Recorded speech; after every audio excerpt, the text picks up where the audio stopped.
Considérons cette affaire de l'esprit de l'homme qui est un tel problème.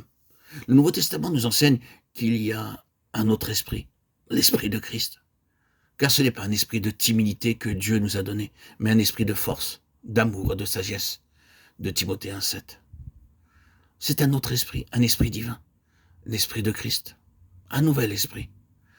Vous n'avez certainement pas besoin que je le démontre par les Écritures. Le problème de la psychologie est résolu par le Saint-Esprit dans le croyant. C'est une partie de notre héritage en Christ d'avoir un esprit solide et de ne pas être déséquilibré. Nous n'irons pas plus loin avec cela parce que nous avons beaucoup de choses à voir. Concernant cette question des relations humaines, ce que nous appelons la société, les relations entre les gens sur cette terre, est-ce que Christ ne l'a pas résolu? Il y a un témoignage lorsque les enfants de Dieu venant de plusieurs pays se réunissent ensemble. Il n'a pas changé nos tempéraments, il n'a pas fondamentalement changé les individualités, il n'a pas anéanti nos personnalités dans leur diversité, il n'a pas mis de côté nos différentes nationalités, mais il nous a fait devenir un. Nous avons une vie, nous avons un langage, toutes ces choses qui nous séparent humainement étaient dans la vieille humanité, et elles sont réglées en Christ.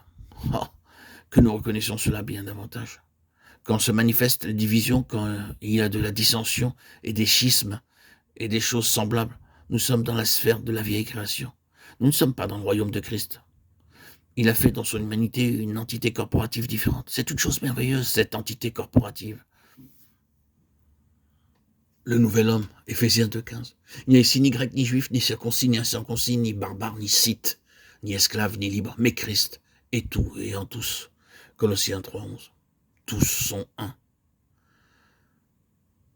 Il y a un nouvel homme. Le problème social est résolu en Christ. Ensuite, il y a cette question de la race, des races sur la terre avec tous les conflits liés à ce problème. Oh. Je ne comprends pas les gens qui s'appellent eux-mêmes chrétiens avec leur Nouveau Testament à la main et qui font de la ségrégation raciale. Je comprends les problèmes, mais je crois qu'il y a une autre manière de régler le problème du racisme. Je pense que c'est en parfaite contradiction avec le Nouveau Testament. Il me semble qu'il le dit très clairement. Le Nouveau Testament enseigne l'unité du corps de Christ, où il n'y a ni grec, ni juif, ni coloré, ni blanc. C'est une chose impossible. Il ne peut en être autrement.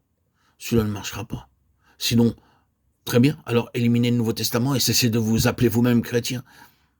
Cette chose est résolue en Christ. Tout cela a été démontré possible et réalisable en lui.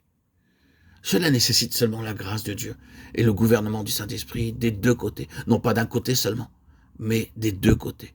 Et le problème sera résolu.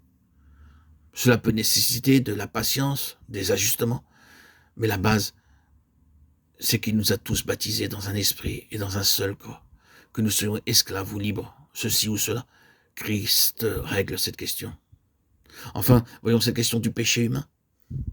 Bien, nul besoin de parler beaucoup de ce grand problème du péché dans la nature humaine, du mal dans l'humanité elle-même. Il n'est pas utile de regarder au-delà de nous-mêmes.